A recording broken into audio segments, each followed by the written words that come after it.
오늘 본문이 어떤 상황 속에서 이루어진 것인지를 먼저 살피겠습니다.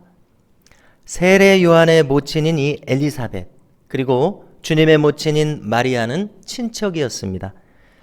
엘리사벳과 그의 남편 사가랴는 모두 레위 지파라고 기록합니다. 자, 마리아는 무슨 지파 출신인지는 알 수 없습니다. 그렇지만 이 엘리사벳과 마리아는 분명히 친척이었고, 이렇게 왕래할 수 있었던 것을 봐서 꽤 가까운 친척이었다는 생각을 합니다. 자, 그런데 세례 요한의 모친 엘리사벳이 잉태케 되었습니다. 마리아보다도 6달 먼저 이루어진 잉태였습니다. 엘리사벳이 잉태가 되었다는 사실을 천사 가브리엘은 마리아를 설득하는 데 사용했습니다. 우리가 이전의 말씀 36절을 보니까 가브리엘이 말합니다. 보라, 내 친족 엘리사벳도 늙어서 아들을 배었느니라. 본래 임신하지 못한다고 알려진 이가 이미 6달이 되었나니 대저 하나님의 모든 말씀은 능하지 못하심이 없느니라. 이렇게 말했습니다. 이 말씀을 듣고 마리아가 어떻게 대답했습니까? 주의 여종이오니 말씀대로 내게 이루어지이다. 천사의 말에 설득이 되어서 하나님의 뜻을 전적으로 수용하는 역사가 일어났습니다. 자, 여기서 중요한 것은 무엇입니까? 예수님께서는 어떻게 오셨습니까? 그의 모친 마리아의 순종하는 마음을 타고 이 땅에 오시게 되었습니다. 우리도 마찬가지인 줄로 믿습니다. 무엇입니까? 우리의 심령이 그리스도의 뜻에 순종할 때 이 성탄의 그리스도께서는 우리가 살아가는 이 삶의 현실에 우리에게도 오실 줄로 믿습니다. 자, 이 놀라운 사건을 당해서 마리아가 갈 곳은 한 곳밖에 떠오르지 않습니다. 그곳은 어디입니까? 이미 6달 전에 잉태하셨다고 하는 이 친척 엘리사벳, 그분을 어서 빨리 만나보고 싶습니다. 그분은 어떤 느낌이신지, 그분은 이 기적과 같은 일을 당해서 어떤 마음을 가지셨는지 알고 싶습니다. 그래서 저 먼 갈릴리 나사렛에서 여기 이 유대 산골에 제사장들끼리 사는 제사장의 마을에 마리아는 한달음에 엘리사벳에게 왔습니다. 자, 그랬더니 아니나 다를까 놀라운 일이 펼쳐졌습니다. 마리아가 당도하자마자 문안했습니다. 제가 왔다고 아뢰었겠죠. 그러니까 이 엘리사벳이 맞으러 나오면서 무슨 일이 생겼습니까? 그 엘리사벳의 복 중에서 아이가 뛰놀면서 맞이하는 상황입니다. 엘리사벳은 깜짝 놀랐습니다. 복중의 아이가 이것을 반기는 것처럼 느껴졌기 때문에 그랬습니다. 그래서 성경에 보니까 큰 소리로 말합니다. 마리아에게 말합니다. 여자 중에 내가 복이 있으며 내 태중의 아이도 복이 있도다. 그리고 너무나 놀라운 말씀을 하죠. 내 주의 어머니가 내게 나오니 이 어찌된 일인가. 이렇게 맞이합니다. 자, 여기서 놀라운 것은 이것입니다. 성령님으로 말미암지 않고서는 할 수 없는 말을 하고 있습니다. 내 주의 어머니. 자, 나이 차이가 많이 나죠. 엘리사벳은 나이가 많다고 그랬습니다. 마리아는 자, 학자들이 16에서 17. 우리식으로 말하자면 중고등부 학생입니다. 자, 그런데 그 소녀에게 내 주의 어머니 이렇게 말하고 있습니다. 자, 마리아가 여기 와서 들어야 할 말이 바로 이 말이었습니다. 저 먼 곳에서 이 말 한마디를 듣기 위해서 그녀가 왔습니다. 오자마자 이 말을 들으면서 심중에 확신이 불러일으켜졌습니다. 이것은 성령으로 인하지 않고서는 이 말을 할 수도 없고 이 말을 들을 수도 없는 말이었다고 생각합니다. 예수님의 그리스도 되심을 증거하는 말이었습니다. 그냥 이루어진 것은 아니죠. 사가랴 제사장이 성전에서 분향할 때 가브리엘 천사가 해준 그 조목조목 그 모든 말의 결론을 내릴 때 바로 마리아의 복중의 아이가 그리스도라는 것을 그녀가 깨닫게 된 것입니다. 자, 마리아도 너무나 놀랐습니다. 그런데 그냥 단순히 놀란 것이 아니라 성령님의 감동으로 그의 마음이 벅차오릅니다. 그래서 오늘 우리가 읽은 본문이 마리아 찬가라는 명칭을 가진 놀라운 찬송시를 선포하고 있습니다.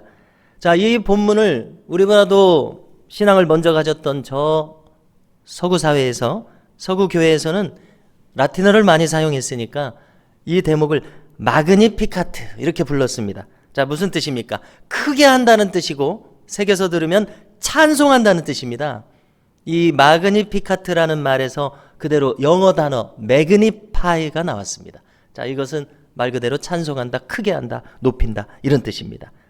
찬양한다는 뜻입니다. 자, 그러면 마리아가 어떻게 찬양하고 있는지 그 내용을 살펴보겠습니다. 첫 번째로 마리아는 이 자신의 비천함을 돌보신 하나님을 찬양합니다. 오늘 말씀 48절입니다. 자, 마리아는 왜 비천하지요? 그녀는 평범한 유대 시골의 소녀였기 때문에 비천합니다. 유대의 여느 소녀들이 가졌음직한 평범한 이름을 가졌습니다. 자, 마리아, 아람어로는 마리암, 히브리어로는 미리암에서 변형된 말입니다. 그 뜻은 높이운 자라는 뜻입니다. 높이운 자. 저 갈릴리 나사렛이라고 하는 시골 마을, 이름 없는 한 시골 소녀에게 그리스도의 동정녀 탄생이라고 하는 인류 역사에서 유일무이한 놀라운 사건, 이 평범한 소녀에게 이 놀라운 사건이 발생합니다. 이 사건은 어떤 사건입니까? 한마디로 온 인류를 구원할 사건입니다. 만유를 지으신 하나님께서 인간의 몸 안으로 들어오는, 인간의 몸을 입는 이 엄청난 사건, 그 어떤 사람이 이것을 말로써 다 설명할 수가 있겠습니까? 하나님의 차원을 우리가 헤아릴 수 있을까요? 우리는 3차원의 세상에서 살아가고 있다고 말하지 않습니까? 하나님의 차원은 측량이 불가능한 차원입니다. 차원을 헤아릴 수 없는 이 하나님의 존재 자체가 여기 이 3차원의 한 작은 인간에게 임한 놀라운 설명이 불가능한 사건입니다. 그래서 마리아는 노래합니다. 그의 여종의 비천함을 돌보셨음이라. 그녀는 자신을 작게 여겼습니다. 그것이 사실이었습니다. 그러나 무엇이 놀랍습니까? 아무리 그녀가 작은 존재일지라도, 비천한 존재일지라도, 아무리 이름 없는 무명의 존재일지라도 만약 그에게 예수 그리스도께서 임하신다면 그는 더 이상 비천한 존재일 수가 없음을 믿습니다. 그는 위대한 존재가 됩니다. 얼마만큼 위대한 존재가 됩니까? 그리스도가 위대하신 만큼 위대한 존재가 됨을 우리는 믿어야 될 줄로 믿습니다. 우리도 마찬가지입니다. 그리스도를 영접한 사람은 누구나 위대한 사람이 됩니다. 그러나 그 위대함의 가치라고 하는 것은 세속적인 물량적인 가치는 아닙니다. 그것은 인격적인 가치요, 질적인 가치입니다. 이사야 선지자의 선포를 듣고 싶습니다. 그는 말합니다. 골짜기마다 도두어지며 산마다 언덕마다 낮아지며 고르지 아니한 곳이 평탄하게 되며 험한 곳이 평지가 될 것이요. 이렇게 말합니다. 무슨 뜻입니까? 겸손한 자는 높아질 것이요, 교만한 자는 낮춰지는 이사야서 40장의 말씀, 하나님의 나라가 성취된다는 이 위대한 하나님의 나라를 선포하는 내용입니다. 비천한 자기를 높이시니 하나님, 마리아는 그 마음을 높여서 마음껏 찬양하고 있습니다. 자, 두 번째로 마리아가 찬양하는 것은 메시아의 사역을 노래하고 있습니다. 그것은 오늘 말씀 51절에서 53절까지에 있습니다. 자, 메시아는 어떤 분이십니까? 마음의 생각이 교만한 자를 물리치시는 메시아십니다. 그리스도십니다. 자, 이것은 심령적인 사역을 일컫죠. 또 메시아는 누구십니까? 권세 있는 자를 억누르십니다. 비천한 자를 높이십니다. 자, 이것은 사회적으로 봤을 때 혁명적인 일입니다. 이 세상은 권세 있는 자가 군림하는 세상입니다. 그러나 하나님 나라의 사회는 어떤 사회입니까? 어떤 나라입니까? 하나님 앞에서 겸손한 자를 높이시고 하나님 앞에서 교만한 자를 낮추시는 그 하나님 나라의 혁명적인 신분의 변화를 말합니다. 또 메시아께서는 어떤 분이십니까? 악한 부자, 선한 부자가 있을 것입니다. 그러나 악한 부자입니다. 그를 빈손으로 돌아가게 만드십니다. 대신 줄이는 자를 배불리 먹이신다고 말합니다. 자, 이것은 영적인 만족을 가리킵니다. 산상수훈의 팔복의 말씀을 떠올립니다. 의에 줄이고 목마른 자는 복이 있나니 천국이 저희 것이며 라고 말씀하셨습니다. 영적인 굶주림을 가진 사람, 이 세상의 모든 사람들이 이 굶주림을 가지고 있는 것은 아닙니다. 어떤 사람은 이 영적인 감각이 전혀 없습니다. 그러나 영적인 굶주림에 목마른 사람들이 있습니다. 그 영적 굶주림에 대한 만족입니다. 하나님께 대한 사모함을 가지고 있는 사람에 대한 만족입니다. 세상의 사람들은 주님에 대해서 전혀 목마르지 않습니다. 그러나 참된 신자는 어떻습니까? 그리스도에 대한 채워지지 않는 목마름이 계속 있습니다. 왜 그렇습니까? 우리가 인간으로 이 땅에서 살아가는 자체가 우리에게 영적인 결핍입니다. 그래서 성령님께서 만약 어떤 사람에게 임하시면 그의 목마름은, 영적인 목마름은 더욱 가중됩니다. 그래서 그 목마름은 오직 그리스도와 교통함으로써만 채워지는 목마름입니다. 자, 마리아의 찬양은 어떤 찬양입니까? 이 목마름이 그리스도로 말미암아 영원토록 채워지게 될 것에 대한 찬양입니다. 자, 세 번째로 이 마리아 찬가는 하나님 나라가 영원하다고 찬양하는 찬양입니다. 이것은 55절에 있습니다. 읽어드리면 우리 조상에게 말씀하신 것과 같이 아브라함과 그 자손에게 영원히 하시리로다 이렇게 말합니다. 우리가 갈라디아서를 보면은 갈라디아는 오늘날의 터키인데 아브라함 자손이라고 말합니다. 무슨 뜻입니까? 사도 바울이 이 이방인들에 대해서 아브라함이라고 말합니다. 그것은 무엇을 말합니까? 영적인 아브라함의 자손이라는 의미죠. 우리 한국인들도 마찬가지입니다. 우리는 영적으로 우리도 아브라함의 자손인 것입니다. 이 아브라함의 나라가 영원히 서리라. 마리아는 바로 이것을 보고 있습니다. 자, 우리가 다니엘서를 보면은 뜨인 돌이 날라오죠. 그래서 신상을 무너뜨립니다. 여러 가지 재료로 되어 있는 신상. 그것은 여러 세대를 걸친 나라들을 가리킵니다. 로마 제국, 헬라 제국, 그 이전에 바벨론 제국, 아수르 제국.